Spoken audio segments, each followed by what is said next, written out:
오늘은 옥하는 목사님 다락방 교재 마가복음 2권이죠. 2권 38과 좌우편에 앉은 영광을 사모하라 라는 제목을 가지고 마가복음 10장 32절부터 45절까지 말씀을 함께 살펴보았으면 좋겠습니다. 우리 마음의 문을 열며 같이 한번 읽어볼까요? 예수님과 제자들은 예루살렘으로 점점 다가가고 있었다. 예수님은 앞서서 걸어가시고 제자들은 조금 떨어져 따라오고 있었던 것 같다. 여기서 마가는 다른 복음서 저자들이 말하지 않은 내용을 매우 생생하게 묘사하고 있다. 따라오던 제자들이 매우 불안해하고 두려워했다는 사실이다. 우리는 이 짧은 기록에서 흔들림이 없는 소신을 가지고 무거운 발걸음을 옮기고 계셨던 주님의 심정을 느끼게 된다. 얼마나 답답하고 비장하셨을까. 제자들이 두려움을 느낄 정도의 분위기였다면 주님에게는 몇 갑절 더 큰 정신적인 부담과 영적인 고뇌를 안겨주었을 것이 틀림없기 때문이다.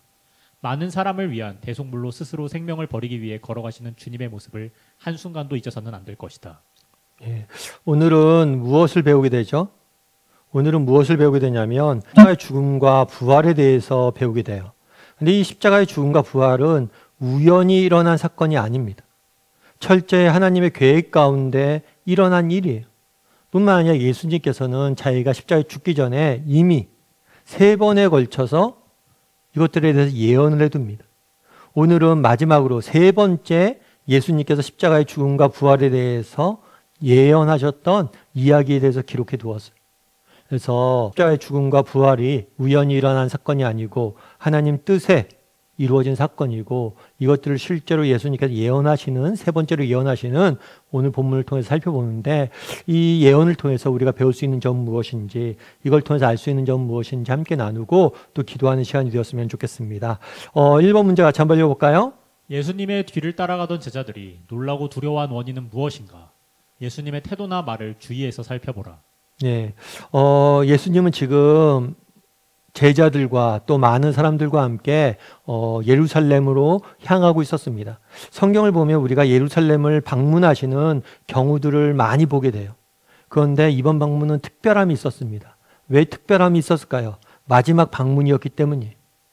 마지막으로 예루살렘에 올라가시고 그 마지막 방문을 통해서 예수님은 뭘 하게 되는 거예요? 십자가의 죽음을 당하게 돼요. 그런 의미에서 예수님은 죽음을 앞에 두고 어떤 비장함 같은 것들을 느끼셨던 것 같아요.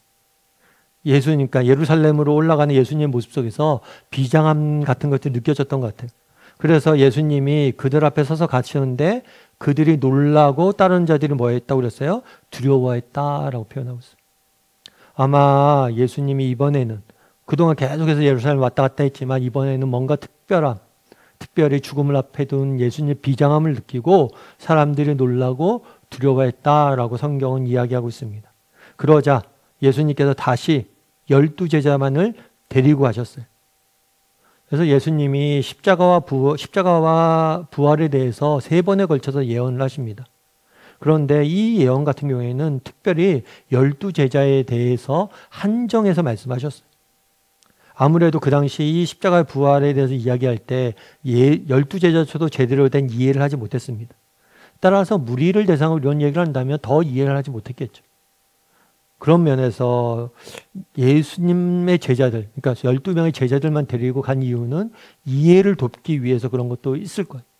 그리고 또한 12제자들이 이 사실에 대해서 자세히 정말 확신을 좀 갖길 원했던 면이 분명히 있었던 것 같아요. 그래서 예수님께서 그들을 데려가서 3번째로 자기에게 앞으로 있을 일, 자기가 당할 일이라고 되어 있죠. 십자가의 죽음과 부활에 대해서 이야기하길 원하셨던 것 같아요. 우리 2번 문제 같이 한번 읽어볼까요? 예수님은 3번째로 자신의 죽음과 부활을 예언하셨다. 이번에는 매우 자세히 말씀하셨는데 이전의 예언과 비교하면서 어떤 면이 그런지 찾아보라. 이번엔 좀 더 자세히 설명을 하셨어요. 특별히 뭐에 대해 설명하냐면 죽어가는 과정에 대해서 예수님의 죽음의 십자가의 고난의 과정에 대해서 좀 더 자세히 설명했습니다. 뭐라고 됐냐면 보라 우리가 예루살렘에 올라가노니 인자는 예수님을 의미해요. 그래서 이 인자라는 표현은 다니엘서에 근거한 건데 다니엘서에서 하나님이 메시아를 보내줄 것이다. 너희를 구원할 메시아를 보내줄 것인데 그는 인간의 몸을 입고 이 땅에 오실 것이다. 그래서 인자라는 표현을 써요. 그래서 이 인자는 메시아 되신 예수님을 지칭하는 거예요. 예수님께서 뭘 할 거다? 대제사장들과 서기관들에게 넘겨지고, 대제사장들과 서기관은 그 당시에 대표적인 종교 지도자들이었어요. 지도자들의 손에 넘겨진다. 손에서 뭘 받는다는 거예요? 재판을 받게 된다는 거예요. 종교 재판을 받게 될 것이라는 것을 예언하신 거죠. 뿐만 아니라 거기서 뭘 결정을 해요? 죽이기로 결정을 하고 이방인들은 로마인을 의미합니다. 그 당시 이스라엘은 로마의 지배를 받고 있었어요. 그래서 사람을 죽일, 사형을 할 권한이 이스라엘에게는 없었어요. 그래서 로마의 법정에 고발하는 거예요. 그래서 로마법에 의해서 뭘 하는 거예요? 사형이 집행이 되는 거예요. 뿐만 아니라 이것은 권한이 없어서 로마에게 고발한 것이기도 하지만 뭘 하기 위해서 그런 것도 해요? 책임 회피를 위해서. 나중에 예수님이 돌아가셨을 때 자기들이 죽였다는 책임을 지지 않게 하기 위해서 로마인의 손을 빌리려고 했던 거죠. 그래서 로마인의 손에게 뭘 해요? 넘겨주게 될 것이다. 그러면 이제 로마인이 예수님을 재판하고 능욕하고 침뱉고 채찍질하여 죽일 것이다.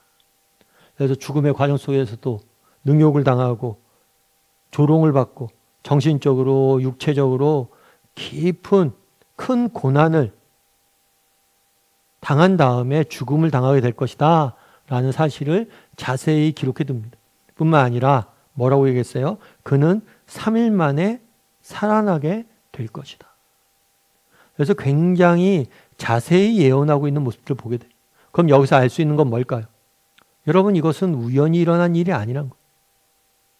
그냥 우연히 예수님이 그런 거죠. 야, 이번에 예루살렘 올라가는데 좀 느낌이 안 좋아. 쇠해. 저 사람들이 아무래도 종교 지도자들이 나를 죽일 것 같아. 이렇게 이야기한 게 아니에요. 우연히 그냥 느낌적으로 그냥 예언한 게 아니에요. 정말 하나님의 계획 아래 이루어진 일이라서 아주 자세히 상세한 내용까지 예언한 거예요. 그리고 이 예언이 실제로 뭐예요? 성취된 거예요. 그래서 이걸 통해서 알 수 있는 건 뭐냐면 철저히 십자가의 죽음은 하나님의 계획 아래서 이루어진 일이고 예수님께서도 뭐예요? 이것들 충분히 인지하시고 아시고 그것들을 순종했음을 우리는 보게 되는 거죠. 3번 문제 같이 한번 읽어볼까요? 자신의 죽음과 부활에 대해 명확하게 예언하신 것을 보고 당신은 무엇을 깨달을 수 있는가? 예수님의 죽음과 부활은 우연의 사건이 아니라 스스로 정해놓고 걸어가신 확고한 목표에 근거한 것이었다. 여기에 대해 당신은 어떻게 생각하는가? 명확하게 아주 자세하게 세밀하게 예언해 두셨어요. 그리고 그대로 뭐예요? 성취되셨어요. 다르게 말하면 예수님은 다 알고 계셨어요. 그리고 스스로 선택하신 길이 45절에 보면 이렇게 돼 있어요. 인자가 온 것은, 인자는 아까 예수님이죠. 인자가 온 것은, 예수님이 이 땅에 오신 것은 섬김을 받으려 함이 아니라 도리어 뭐예요? 섬기고 또 자기 목숨을 많은 사람의 대속물로 주려 함이다. 그래서 이 본문은 어떻게 되어 있냐면 예수님이 이 땅에 오신 목적에 대해서 아주 짧게 명확하게 표현하고 있어요. 그래서 이 본문을 예수님의 사명 선언서라고도 이야기합니다. 예수님이 이 땅에 왜 오셨는지에 대해서 본인 스스로가 명확히 밝히신 거죠. 뭐라고 하셨어요? 섬기고 주기 위해서 오셨다. 예수님은 만왕의 왕이시죠. 왕이 오는 이유는 뭐예요? 세상의 왕이 이 땅에 오는 이유는 섬김을 받으려는 거예요. 그런데 하나님의 왕이신, 진정한 왕이신 예수님은 세상의 왕과 달라요. 섬김을 받으려 함이 아니라 뭐 하려고요? 섬기기 위해서 이 땅에 오셨다라고 성경은 말하는 거예요. 그래서 세상의 왕과는 다릅니다. 세상의 왕은 군림하고 다스리죠. 하지만 진정한 왕이신 예수님은 섬기고 정말 주기 위해서 이 땅에 오셨다는 거예요. 특별히 뭘 주기 위해서 오셨어요? 자기의 목숨, 자기의 생명, 하나밖에 없는 목숨을, 생명을 많은 사람의 대속물로. 대속물이란 거 뭐예요? 대속한다는 것은 뭐냐면 대신한다는 거예요. 대신. 정말 죄인인 인간은 뭐예요? 율법에 의하면 죽을 수밖에 없죠. 죄의 삭은 사망이죠. 그런데 죄의 대가는 삭은 사망인데 그 대가를 누가 대신 지불하는 거예요? 예수님이 대신 지불하신 거예요. 뭘로 지불하셨어요?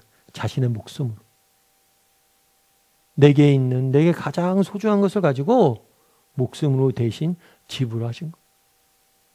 그래서 예수님께서는 그냥 우연히 오신 게 아니에요. 우연히 죽은 게 아니에요.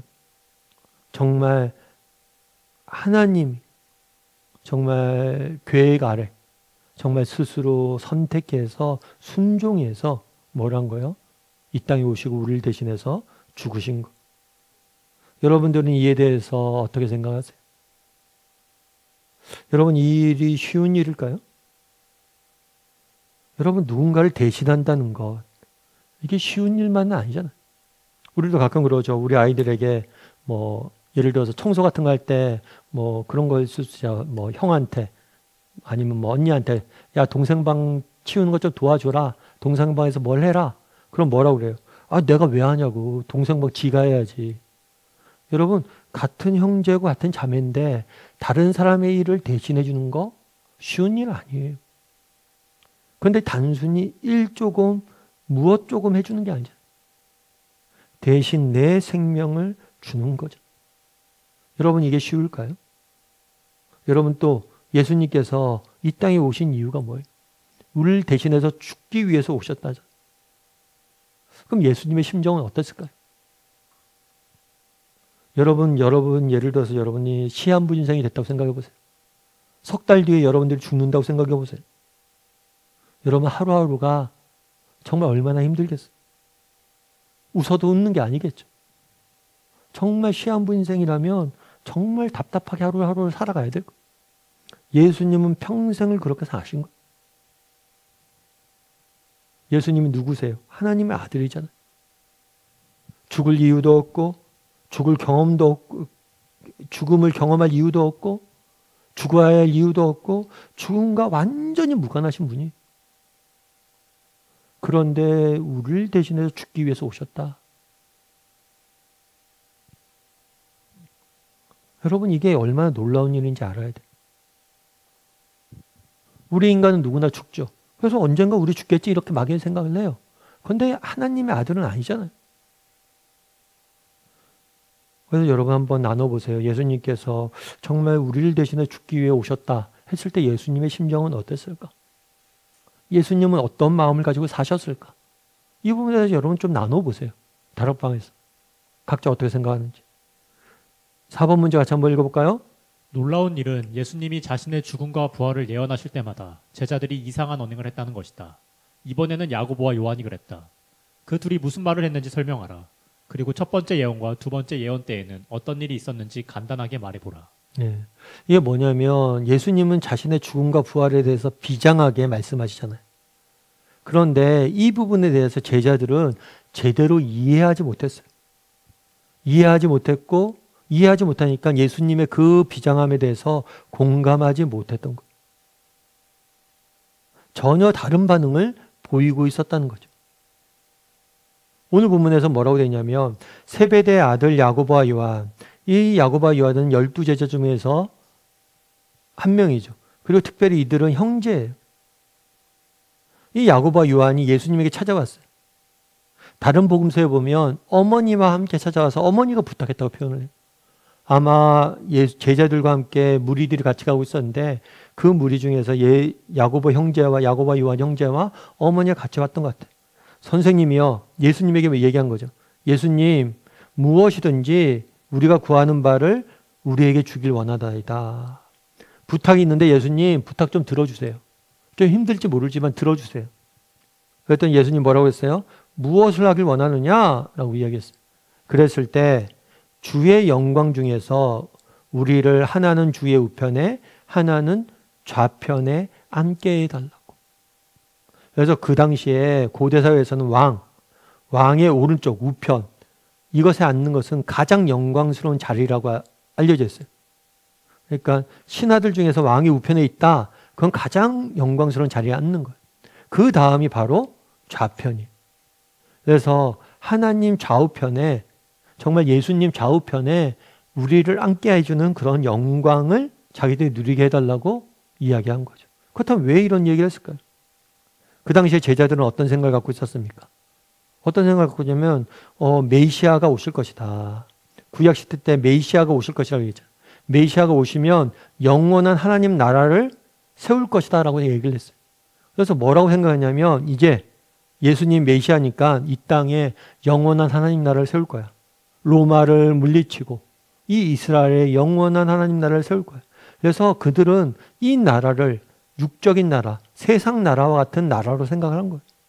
그래서 이렇게 하나님 나라가 세워지면 예수님 왕이 되실 텐데 가장 가까운 자리에 우리가 있어야지.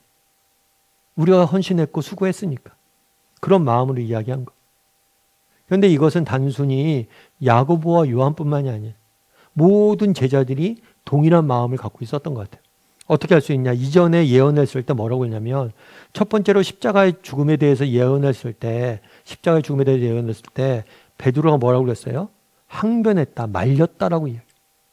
예수님 죽으시면 안 됩니다. 왜 예수님 죽습니까?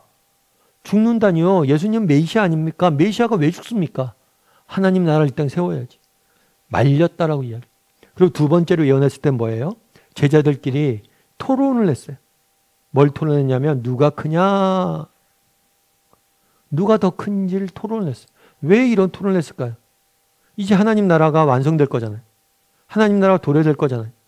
그러면 이제 우리 제자들 중에서 누가 가장 예수님에게 인정받고 가까운 자리에 앉게 될 건지에 대해서 관심이 있는 거예요. 그래서 우리가 이제 사극 같은 거 보면 그러잖아요. 왕이 있으면 신하들이 쭉 줄 서 있잖아요. 그러면 가까울수록 뭐예요? 더 인정받고 권위가 있고 더 성공한 신하가 되는 거죠. 그러니까 더 가까운 자리에 누가 앉을 것이냐 이거에 관심을 가지는 거예요.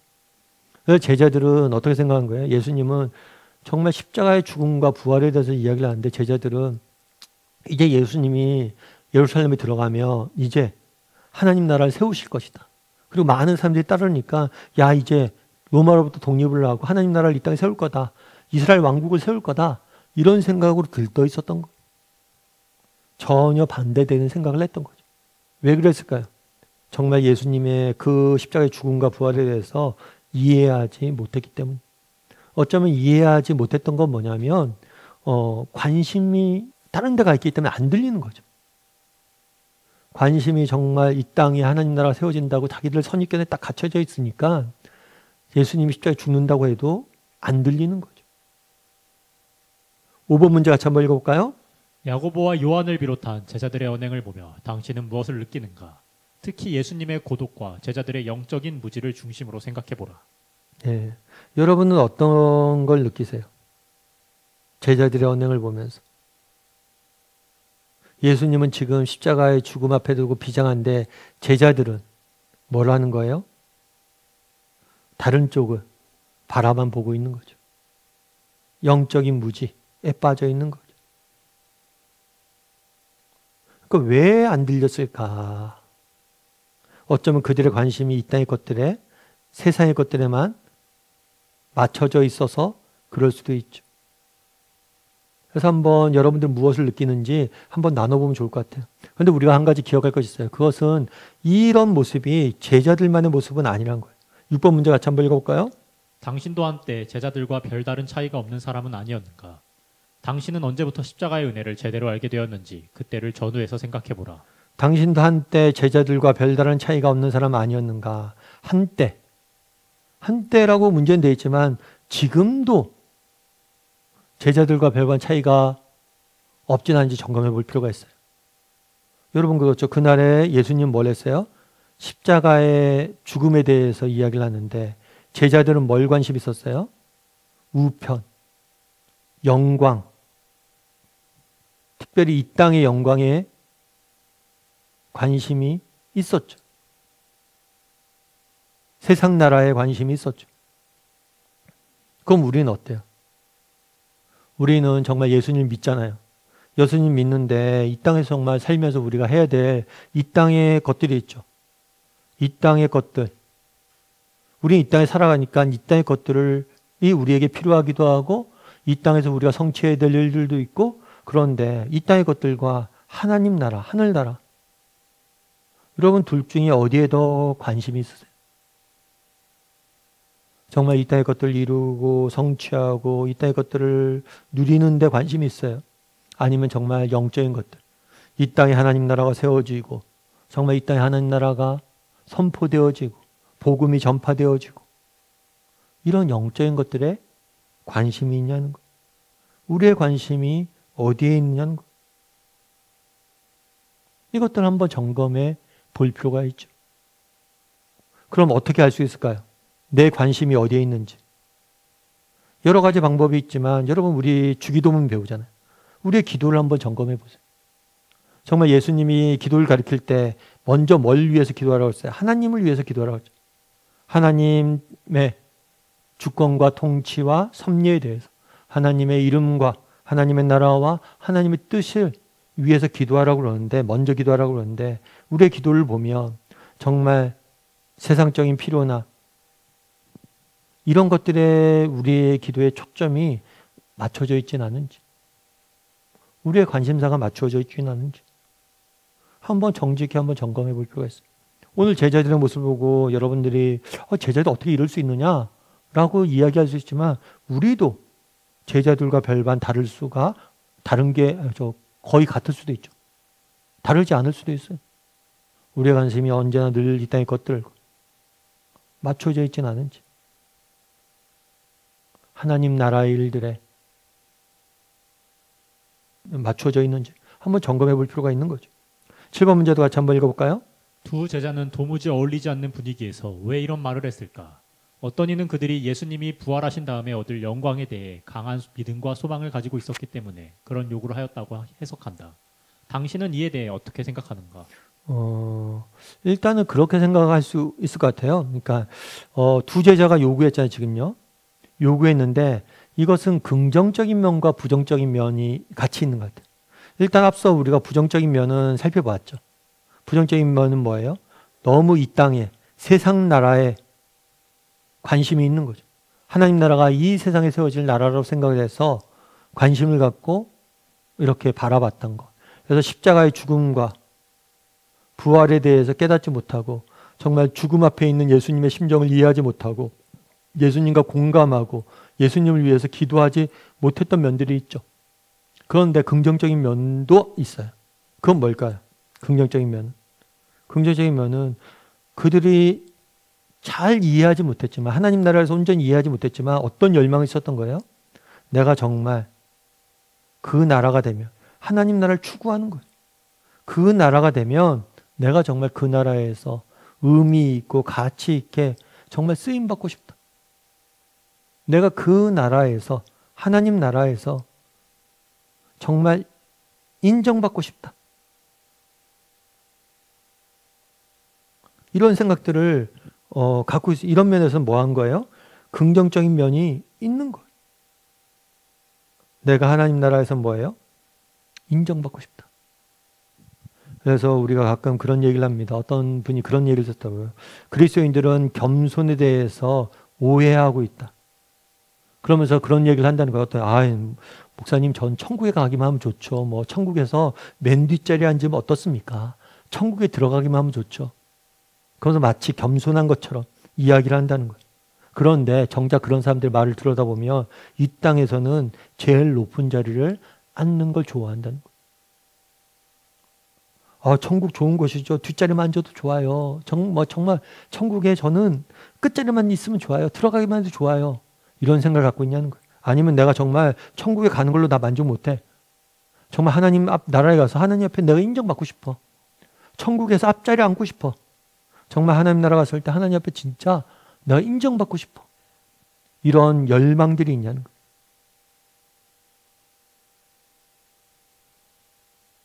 우리가 한번 돌아볼 필요가 있겠죠. 정말 영적인 것들에 대해서 우리가 이런 열망들을 최소한 이 사람들은 이런 열망들이 있었다는 거예요. 여러분 요즘 그런 거 많이 한다고 그러더라고요. 오픈런이 뭐냐면 이렇게 처음 어떤 상품이 팔리거나 어떤 개업을 하면 뭐가 이렇게 식당이 개업하면 제일 문 열자마자 바로 들어가서 뭘 하는 거예요? 그걸 처음 사거나 처음 경험하는 거예요. 사실 그거 좀 기다려다 천천히 가도 되지 그걸 꼭 처음 사고 처음 받아야 되나? 이런 생각을 하는 거죠. 그런데도 불구하고 그런 사람들이 하는 이유는 뭐예요? 제일 처음 그것을 경험하고 싶은 거예요. 여러분, 내가 세상의 것들도 어떤 게 너무 좋고 너무 사랑스러운 뭐예요? 제일 먼저 그걸 경험하고 싶잖아요. 그럼 정말 우리가 하나님 나라를 사모하고 정말 하나님의 칭찬을, 하나님 나라의 영광을 우리가 갈망한다면 제일 가까이서 그걸 누리고 싶다는 열망이 생겨야 정상이라는 거예요. 어떤 그런 면에서 보면 제자들은 뭐예요? 긍정적인 면이 있었던 거예요. 열망이 있는 거예요. 하나님 나라의 영광에 대한 열망. 이 부분에서 한번 이야기를 해보세요. 저는 그렇게 긍정적인 면이 있다고 생각하는데 여러분들도 그런 생각이 있는지, 그리고 정말 우리가 정말 하나님 나라에 대한 이런 열망이, 제자들이 갖고 있었던 열망이 있는지, 하나님 나라에서 내가 더 정말 하나님 앞에 인정받고 싶고 더 가까이 나가서 그 영광을 보고 싶고 진짜 오픈런하는 개념은 내가 정말 그걸 누리고 싶다, 그런 마음들이 있는지. 8번 문제 같이 한번 읽을까요? 두 제자에 대해 예수님은 무엇이라고 대답하셨는가? 예수께서 이르시되 너희가 구하는 것을 알지 못하는 것이다 라고 이야기해요. 아직 그들은 영적으로 무지한 상태에 있죠. 그들은 뭐냐면 영광을 생각을 했어요. 그런데 영광 전에 먼저 거쳐야 될 것이 있어요. 그건 뭐예요? 고난이 고난. 그래서 이렇게 얘기하죠. 내가 마시는 잔을 너희가 마실 수 있으며 내가 받은 세례를 너희가 받을 수 있느냐라고 이야기해요. 내가 받을 수 있는 잔, 마시는 잔, 이건 뭐냐면 예수님께서 십자가에 달리기 전에 뭐라고 했다냐면 겟세마네 동산에서 이 잔을 내게서 옮겨달라고. 이 잔은 십자가의 고난을 의미해. 세례 역시 마찬가지. 이 세례는 구약 성경에 보면 세례, 물은, 큰 물은 뭘 의미하냐면 고난에 압도된 상태를 비유하는 거예요. 물속에 잠기는 것은. 그래서 너희가, 이 세례 역시 십자가의 고난을 상징하는 거예요. 너희가 내가 마시는 잔과 내가 마시는 세례, 이 모든 것은 십자가의 고난을 이야기해요. 너희가 십자가를 질 수 있느냐? 받을 수 있느냐? 라고 물은 거죠. 영광을 사모했지만 영광 이전에 고난에 대해서 그들은 아직 이해하지 못했던 거예요. 십자가의 고난을. 그래서 너희도 정말 그렇게 내 영광을 누리길 원하는데 그 전에 있는 고난은 어떻게 할 거냐? 너희가 고난을 받을 자신이 있느냐? 라고 했을 때 그들이 뭐라고 했어요? 대답하여 이르되 할 수 있나이다. 여전히 그들은 알지 못했어요. 하지만 재밌는 건 뭐냐면 그들이 할 수 있다고 이야기를 했잖아요. 그럼 결과는 어떻게 됐을까요? 실제로 그들은 잔과 세례에 동참했어요. 왜 그랬을까? 야고보 같은 경우에는 제일 처음에 뭘 했던 거예요? 최초로 순교를 당했어요. 사도들 중에서 야고보는 최초로 순교를 당했고, 요한은 사도들 중에서 가장 오래까지 살아남으면서 마지막에 밤모섬에서 마지막에 감옥에 갇혀서 생을 마감하게 되죠. 어쩌면 그들은 잔과 세례를 맞을 수 있느냐 했을 때 할 수 있다라고 답했어요. 근데 이 답은 무지한 답이에요. 정확히 모르고 한 답일 수 있어요. 하지만 결국에 그들의 생을 통해서 이것들은 이루어졌음을 보게 돼요. 그런 다음에 뭐라고 되냐면 내가 마시는 잔을 너희는 내가 자신은 마시는 마시며 내가 받은 사례를 받으려니와 너희는 받게 될 것이라고 얘기했고 실제로 그렇게 됐어요. 내 좌우편에 앉은 것은 내가 줄 것이 아니라 누굴 위하여 준비되었든지 그들이 얻을 것이다. 내 좌우편에 앉게 되는 것, 누가 가장 큰 영광을 누릴 것이냐, 그거는 하나님의 권한에 있는 거지 예수님의 권한에 있는 게 아니. 그래서 난 모른다. 그거는 하나님이 주시는 것이지 내가 주는 게 아니다. 그렇죠. 예수님도 하나님이시든 아셨지만 하나님의 주권을 인정한 거예요. 성부 하나님. 하나님이 준비하신 사람들이 받게 될 것이다. 그런데 저는 개인적으로는 그렇죠. 개인적으로는 그런 거잖아요. 내가 예수님 각장 가까이 내가 앉고 싶습니다. 우편에 앉고 싶습니다. 라고 야고보가 얘기했잖아요. 그런데 야고보가 제자들 중에서는 제일 먼저 뭐예요? 고난을 당해 죽음을 당하고 예수님을 제일 먼저 만났을 거예요. 어떤 면에서는 가장 먼저 그가 꿈꾸고 원했던 자리에 그는 결국에 앉게 된 거죠. 왜냐하면 야고보가 천국에 갔을 때는 아직 제자들이 오기 전이었잖아요. 제자들은 이 땅에 있었잖아요. 야고보를 예수님이 제일 먼저 맞이해 주셨을 것이고, 예수님과 야고보는 가장 가까운 자리에 그때 앉았을 거예요. 왜냐하면 제자들은 아직 그곳에 가지 않았으니까. 나머지 제자들. 그래서 예수님도 여기서 보면 이 야고보와 요한이 정말 하나님 나라 영광에 가장 가까이 가고 싶어하는 그 열망에 대해서는 책망하지 않는 것 같아요. 인정하시는 거예요. 오히려 그런데 정말 너희가 영광을 누리기 위해서는 뭘 해야 된다? 고난에 동참해야 된다. 그런데 이 고난에 동참한다는 것, 이게 뭔지 9번 문제를 통해서 좀 살펴보죠. 주님의 좌우편에 앉는 영광을 어떤 사람이 얻을 수 있는지 그 두 가지를 말하라. 38절에 했죠. 예수께서 이르시되 너희가 구하는 것을 알지 못하느냐? 내가 마시는 잔을 너희가 마실 수 있으며 내가 받은 세례, 아까 얘기했던 것처럼 이 잔과 세례는 십자가의 고난을 의미해요. 43절부터 44절은 뭐라고 얘기하냐면 너희 중에는 그렇지 않을지니 너희 중에 누구든지 크고자 하는 자는 섬기는 자가 되고 누구든지 으뜸이 되고자 하는 자는 뭐예요? 종이 되어야 된다. 섬기고 종이 되어야 된다. 높아지려면 섬기고 종이 되어야 된다. 그러니까 영광, 주님의 좌우편에 앉는 영광, 이것은 누가 받을 수 있느냐? 십자가의 고난과 두 가지를 얘기하는 거예요. 십자가의 고난과 잔과 십자가의 고난과 또 뭐라고 그래요? 섬김. 예수님이 이 땅에 오신 이유가 뭐냐 했을 때 섬기고 주러 오셨다고 그랬잖아요. 동일한 거예요. 섬기고 주는 것. 그래서 결국에 우리가 하나님 앞에서 하나님 나라에서 우리가 영광을 누리는 방법 뭡니까? 했을 때 우리는 뭐예요? 섬김이에요. 섬김. 다른 사람을 섬기는 것. 근데 이 다른 사람을 섬기는 게 쉬워요? 쉽지 않아요. 이것은 때로는 뭐가 따를 수밖에 없어요? 고난이 따를 수밖에 없어요. 그래서 우리가 어떤 사람이 하나님 좌우편 영광을 받을 수 있는가? 예수님의 사명 선언서처럼 섬기고 주기 위해서 애쓰는 사람, 다른 사람에게 섬기고 다른 사람에게 주기 위해서 애쓰는 사람, 그런 사람만이 뭐라는 거예요? 영광을 받는 거예요. 물론 이런 섬기고 주는 삶, 이것이 쉽지가 않죠. 다만 기억할 것은 뭐냐면 그 뒤에 영광이 기다리고 있다는 거예요.